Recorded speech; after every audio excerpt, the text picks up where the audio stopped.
What's up, everybody? Welcome back to Steve's Tool Shed. Mike's on a vacation, we'll call it, at the mental hospital. Unfortunately, Mike he went crazy, and I'll be filling in for him for a little while, maybe forever. I don't know if Mike's ever coming back. But today on the show we have what made Mike crazy. He ran off into the woods naked. Police picked him up at a 7-Eleven, defecating behind the building. And I'm going to tell you why he went crazy. It's right here. And it's a simple thing, and I can understand the man's pain. Right here, we have 6, 7, 8, 9, 10, 11, 12, 13, 15, 17, 18. This fucking wrench set skips sizes. I tricked you guys. It's me. It's Mike. There was no Steve. But fuck this wrench set. This thing has been like in my basement under the bench forever, and I've used it maybe twice. So this whole episode is about wrench talk. So what's bringing this up is actually a video that what the hell is their name? Workshop Addict. Shit, sorry. Workshop Addict, they introduced the new Husky wrenches, or the new Milwaukee wrenches. And the new Milwaukee wrenches have teeth on them, like the flank drive, like the right grip, like the new Carlisles, and as MD Lee pointed out recently, the new Channel Lock brand wrenches. So I've been going, long story short, I've been really had my heart set on some right grip wrenches. You know, they're above my pay grade, but they're just nice, and if I get a good set of the wrench wraps, I'll have them forever. And I was looking at this set, and I'm like, why don't I use this set? And I realized it's because it skips sizes, and I use my ratcheting wrenches most of the time with the open end. I'm not a big box end wrench user. I never had a set, so I usually just use these. So anyway, yeah. I don't use this set because I hate it because it skips sizes. This was a gift, and I have pulled it out a couple occasions. But like I said, for the most time, I go for these. I'm trying to use sockets everywhere. For the longest time growing up, I didn't even have any wrenches. And, I made do with sockets all the time. So it's kind of like out of my thought process to go for wrenches. So, yeah, the announcement of the Milwaukee wrenches has completely screwed me up. I want USA made, but then I'm like, well, the Taiwan stuff has proven to be sometimes just as good as the USA made stuff, and it's cheaper. And I don't know what to get. And Workshop Addict brought up a good point about this. They said that with a rusty bolt, and the tolerances on those Milwaukee wrenches are really good, but with a rusty bolt with those gripping teeth, it's actually going to screw you up and slow you down pulling the wrench off of the fastener or the nut or bolt or whatever. It's something I never thought about, and it's something I don't really think I've ever heard anybody else bring up. Everybody just says how awesome it is that it doesn't ever round them off. To Real Tool Reviews, he's done a bunch of them, round off tests with grip wrenches versus non and flank drive and right grip, and they work better. But I've never thought about the fact that they don't slide on as easily because the jaws aren't smooth. So that's my dilemma.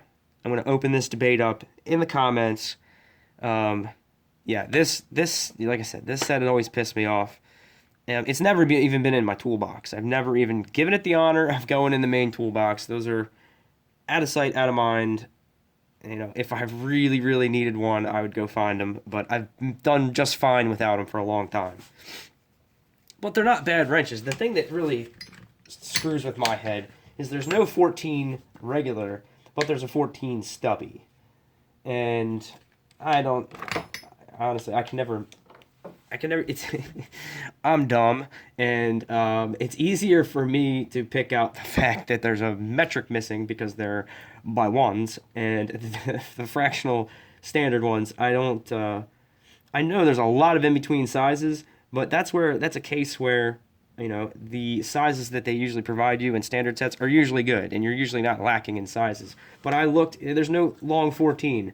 I looked at my toolbox. All of my 14 sockets have been well used. So I use 14 millimeter, and I'm not, I'm not a mechanic, so I don't see the same brand of car every day, or know what tools to grab for every car. Those really slick guys that see a Mazda 626 come in, and they're like, okay, I need a 12, 14, a wrench, I need a flex head, all right, and they just go to town. I don't notice when I use how 10, 12, 15, 18, 17, 18, and 19. I've used all those frequently on my Subaru, but I don't know what to get. I don't know what I don't know. The right grips are the most expensive, and I don't really. It's gonna hurt. It's gonna be that expensive where it's really gonna hurt the wallet, but it's it only hurts once. I'll have those wrenches for forever, but then I'm thinking maybe the channel locks, or maybe.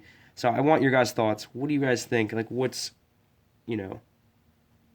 what should I go for? I really, really want the right grip ones, but I know that would last me 3 lifetimes. So these are the wrenches that I do have now, and my ratcheting wrench set is made up of. That's what I went for first. When I was like younger, I was like 14, 15. I thought these were cool as shit, and I thought those were stupid because they didn't ratchet. But I'd only done some motor work on a motor on a stand where most of your clearances and stuff isn't that big of an issue. So I went for these all the time and left the box, the regular combination wrenches alone. So I have this Husky. This has proven to be pretty decent. That's the fill out Craftsman set that I got. This gear wrench, I have a couple of these gear wrench sets, one metric, and I have some standards of these. And then I have one of these black wrenches, and then the Craftsman set, which this is really what got me paying more attention to wrenches. Like I said, I didn't use them for a long time. But I saw these on sale at Sears, and I thought, awesome. I love my Craftsman socket set, but I haven't bought any new Craftsman mechanics tools in years. All of my Craftsman stuff's old. And the fact that their wrenches and sockets can be made in Taiwan or China or wherever was kind of foreign to me. I didn't really know that when I bought these. And I didn't really care. I'm like, they're just a wrench set. But then I started finding out the differences. And they call these the lobster claws. Look at how much freaking metal is between the end of the open end and where it transitions to the handle. Okay, in comparison, here's the Husky, which is comparable to the gear wrench in size. These are the same. These are both 18s? Yeah, both 18s. There, you can see the difference. This one's transitioning here, whereas it does flare out and there's a little more metal in there. But look at how freaking fat that is. This looks like a manufacturer defect. This looks like something that should go in the trash. And I didn't know that. And honestly, when I bought this set, for $10 more, I could have had the gear wrench, which I already had a bunch of gear wrenches, and I just wanted the complete Craftsman one. It didn't skip any sizes, but it didn't have all of this. It stopped at 18, and it started with 10, I think. But the gear wrench, yeah, this is the gear wrench. This has been a solid wrench. So I'm good on ratcheting wrenches. I'm done with them. I've got two. I got a standard and a metric. They're relatively complete. I got this garbage set, which I hate. I will say the finish on these is a lot nicer. It's like a black chrome.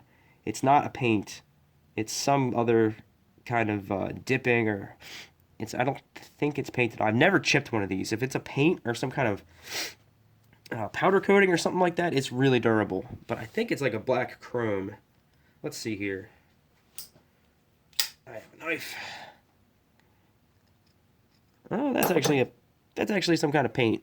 I just peeled the layer off. So it's not actually anodized or chromed like that. But it's a lot better than the finish on this thing, which everything it touches leaves a huge chip in it. So I'm good on wrenches. I got another set here. This one skips sizes too. It's an ATD. These are older Japanese wrenches. These are pretty good. I like these wrenches, but they skip a couple sizes. So I just wanted to say, screw it, get a new wrench set, get one with the kind of teeth in it. But I never really considered the fact that it might grip a little too good, or if a nut is really rusty, does it not go on all the way? I want to hear from like East Coast mid-east coast mechanics that deal with a bunch of, or northern. I guess the northern ones are bad too. Deal with really rusty stuff. Does the flanks drive or the gripped wrenches screw you up? So that's it. I don't know. I just wanted to do a video tonight. I was waiting on a new tool, but I think my freaking postal service has failed me again. It's like 1 out of 10 things that I order actually shows up on time, if ever. I've had to. Luckily, Amazon's really good about that, but I don't know. So I just wanted to film something, and I've been thinking about wrenches all day and going back and forth. Do I wait for the Milwaukees? What about the channel locks? Or the Carlisle? Or the right grip? All the gripping band. That's the next wrench that I want to get. So let me know what you think in the comments, and thanks for watching Steve's Tool Reviews.